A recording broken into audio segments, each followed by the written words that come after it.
Assalamualaikum warahmatullahi wabarakatuh. Apa kabar Sobat Pustaka yang ada di rumah? Semoga kalian tetap sehat, tetap semangat berada di rumah meskipun menghadapi masa pandemi yang berkepanjangan ini. Tetap ikuti protokol kesehatan dan jangan lengah, dan juga jangan lupa Sobat Pustaka yang ada di rumah, bertemu lagi dengan saya Rika Diana, salah satu pustakawan yang ada di Dinas Perpustakaan dan Kearsipan Kabupaten Sleman, dalam acara literasi di rumah yang diselenggarakan oleh Dinas Perpustakaan dan Kearsipan Kabupaten Sleman. Ikuti terus kami dalam program kami.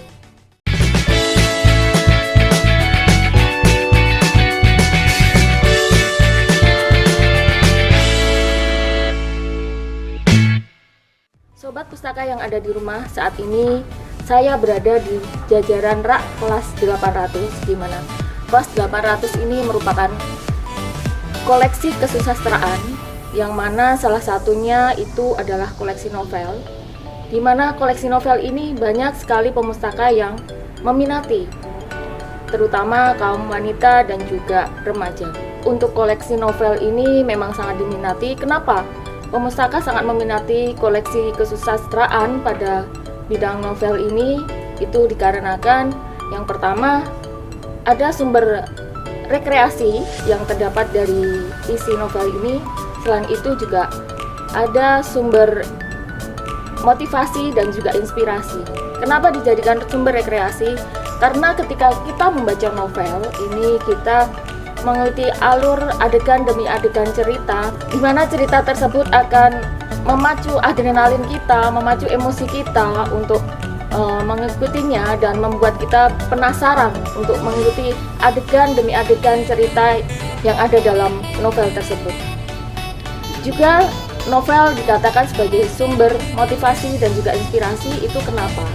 Karena di dalam cerita, dalam novel itu di dalamnya secara tidak langsung terdapat pesan-pesan moral, di mana pesan moral ini sangat bermanfaat untuk menginspirasi kita dan juga memotivasi kita ketika kita menghadapi kehidupan dalam sehari-hari.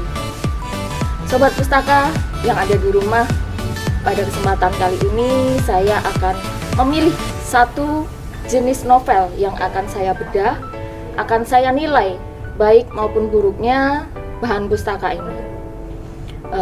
Untuk mengetahuinya, marilah kita ikuti sesi resensi yang akan saya sampaikan pada kesempatan saat ini. Baik Sobat Pustaka, saat ini kita akan mulai untuk melakukan resensi bahan pustaka. Novel kali ini berjudul An Eternal Vow yang dikarang oleh I.S. Sari, diterbitkan oleh Diva Press pada tahun 2016. Jadi meskipun untuk tahunnya tidak update ya, tapi untuk karya sastra ini termasuk bahan pustaka update karena kalian tentunya belum pernah membaca. An Eternal Vow kalau dalam kamus terjemahan itu maksudnya sebuah janji abadi. Dan ini untuk judul anaknya, yaitu kebisuan di antara dua orang yang saling menyayangi. Untuk ringkasnya, cerita ini menceritakan tentang pertemuan dua orang, laki-laki dan perempuan, di mana sang perempuan ini merupakan korban kegagalan pernikahan.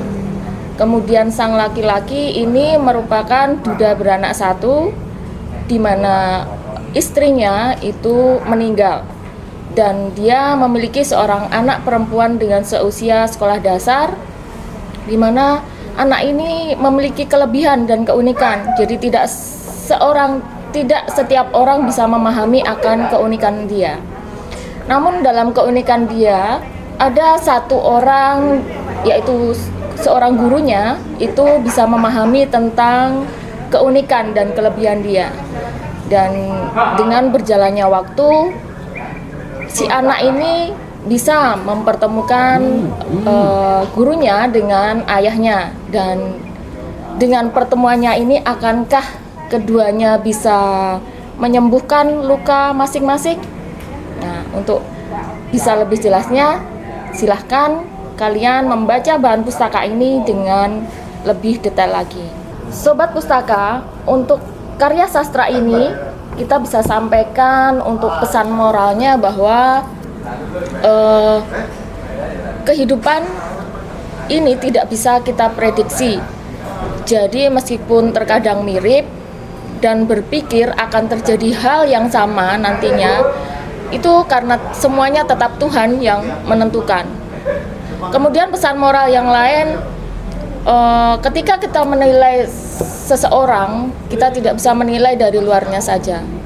Kita harus bisa menelisik sampai ke dalam sehingga kita bisa tahu bagaimana sebenarnya kondisi dan keadaan orang tersebut. Pesan moral yang lain, kita juga harus tetap hati-hati dengan teman dekat, karena semakin dekat bisa jadi teman itu akan menjadi musuh yang nyata buat kita.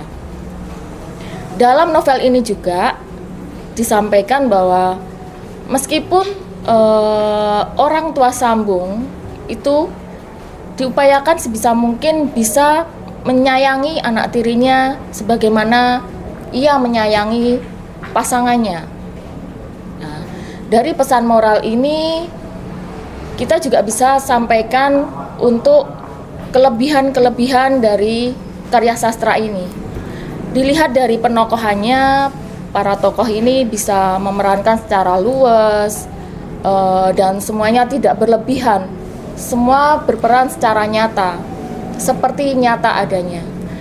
Selain itu untuk setting, lokasi semuanya mendukung peran pada tiap tokoh ini. Kemudian alur cerita ini diceritakan secara runtut dan detail, dapat mengisahkan dari awal hingga akhir hingga ending dengan lengkap. Yang saya sampaikan tadi merupakan kelebihan dari karya sastra tadi. Kemudian untuk kekurangan dari karya sastra ini bahwa karya sastra ini mementingkan kebaikan alur cerita. Jadi untuk pesan moral ini sedikit tertutup dengan alur-alurnya itu.